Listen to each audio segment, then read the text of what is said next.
I would have dropped governorship ambition if Obaseki was reasonable, Philip Shaibu says. I know this, they are feud, they are fracas, between these two people. It's not going to be ending. Well, it can end anyway. After all, it's not Shaibu that has reconciled with Oshomole now. Sometime in the future, I'm sure they will reconcile. But what Shaibu is saying here is that he would have gladly dropped the governorship ambition if Obaseki was reasonable. Probably Obaseki was so high-handed that he didn't want to listen to anybody. And probably that is also the problem he's having right now. Wow. But the key thing about Obaseki is that he wants somebody that will not give him headache when he leaves office. That is why he's bringing in Asoy Wadalo, who will be loyal to the end. Okay? He feels, he's threatened by Shaibu's, disposition. If Shaibu becomes governor, he cannot sleep with his two eyes closed. Shaibu can pick him up anytime. So I think it's a trust issue. He doesn't trust Shaibu to the core. But again, let's see exactly what Shaibu meant in his speech. The reinstated Deputy Governor of Edo State, Philip Shaibu, said had his principal, Godwin Obaseki, been reasonable and spoken to him well, he, Shaibu, would have dropped his governorship ambition and allowed the governor have his way in order to preserve their relationship. Shaibu, who described Obaseki as a dictator, said he became more resolved to pursue his governorship ambition after Obaseki threatened he would destroy him if he did not back down. Can you imagine? He maintained that he won the Edo State People's Democratic Party governorship primaries because he had 381 delegates, okay, who would have voted for him had not been if they had not been shut out of the Samuel Egbemudia Stadium in Benin City, where the exercise took place on February 22. So Shaibu, who has now defected from the PDP to the All Progressive Congress APC, spoke on Wednesday when he paid a courtesy visit to the APC National Working Committee in Abuja.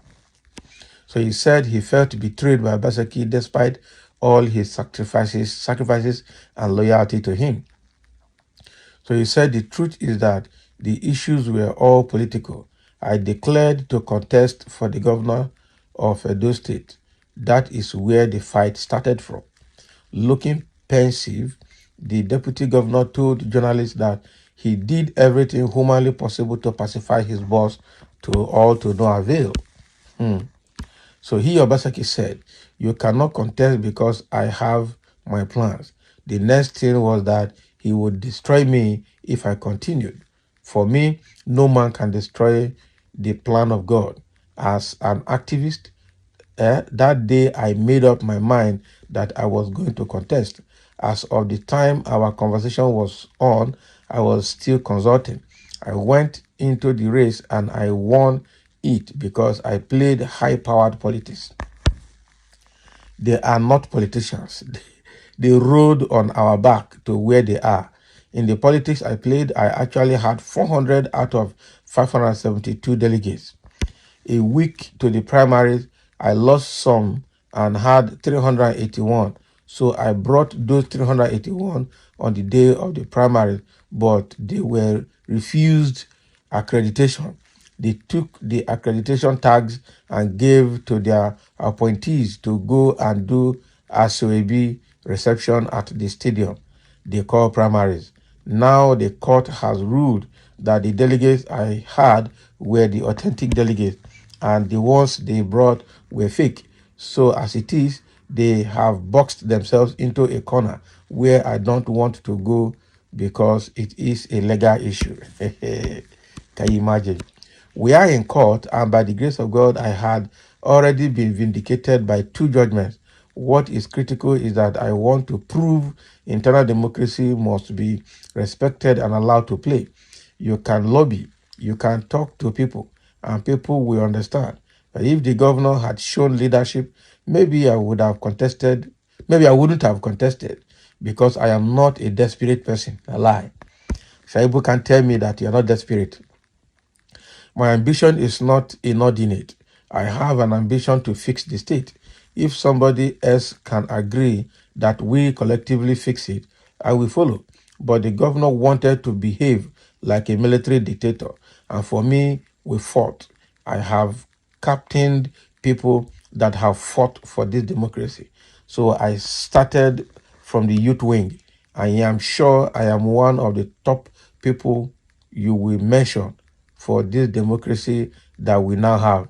And for me, I cannot watch this democracy be derailed and allow dictatorship to take control. So he described as false the claim that he went away with 22 officials' vehicles after his impeachment.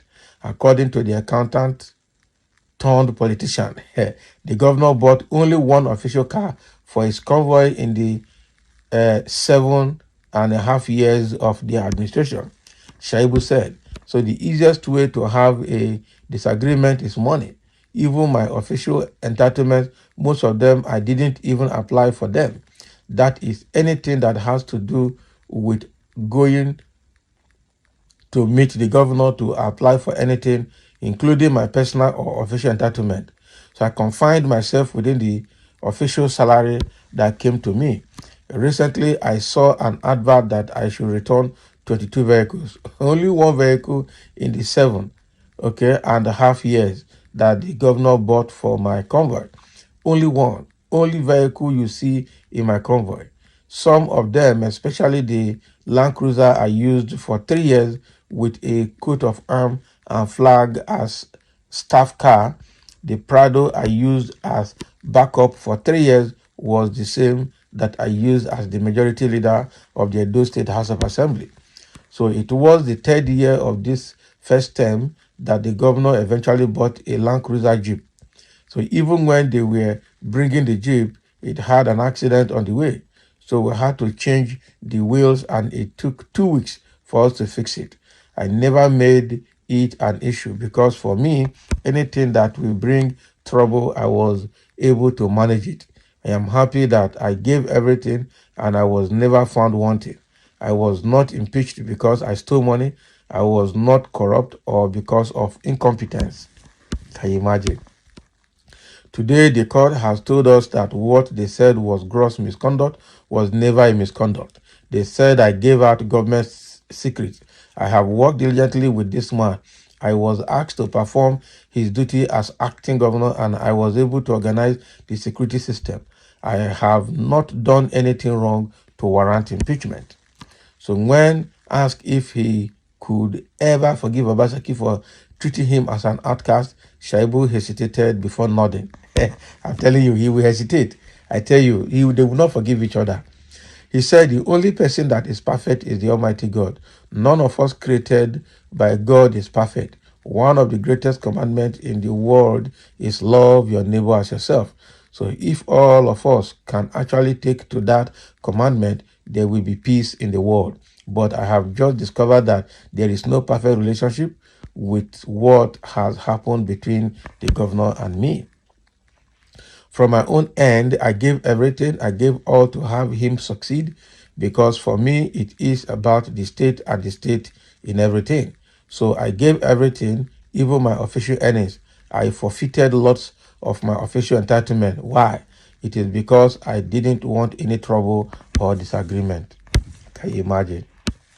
So what Shaibu is saying here is that he gave everything, but Obaseki did not recognize him at all. In the comment section, I know that people will reply, some for him and some against him. Some say, why are you waiting for the governor to to talk and beg you before you would now back down from the governorship race? You are too greedy, and that is what all you politicians do at all costs. You don't mind sacrificing your own blood just to a certain power. You didn't drop it, so where did it lead you to now? Can you imagine? Move on, Shaibu. Stop whipping over a spilled milk. Obaseki has moved on. You have learned your lessons. Bagam. Some is also who would have voted for you. Can you imagine? So does it mean that they don't like him? It's because you are not reasonable enough makes you contest in the first place. Oshomole governed for 8 years, and Obaseki took over from him, made you deputy governor from same Esako, where Oshomole hailed from, for another 8 years, and you want to be governor again. Who does that? Can you imagine? We hope for peace and justice to reign in the state and Nigeria. So that is the thing. So if Obaseki is from Esako and he ruled for 8 years, Oshomole from Esako ruled for 8 years, which then hand over to Obaseki. Obaseki took over and then took you again from Esako as deputy for another 8 years. So now only Esako there do. Can you imagine what this one is saying now?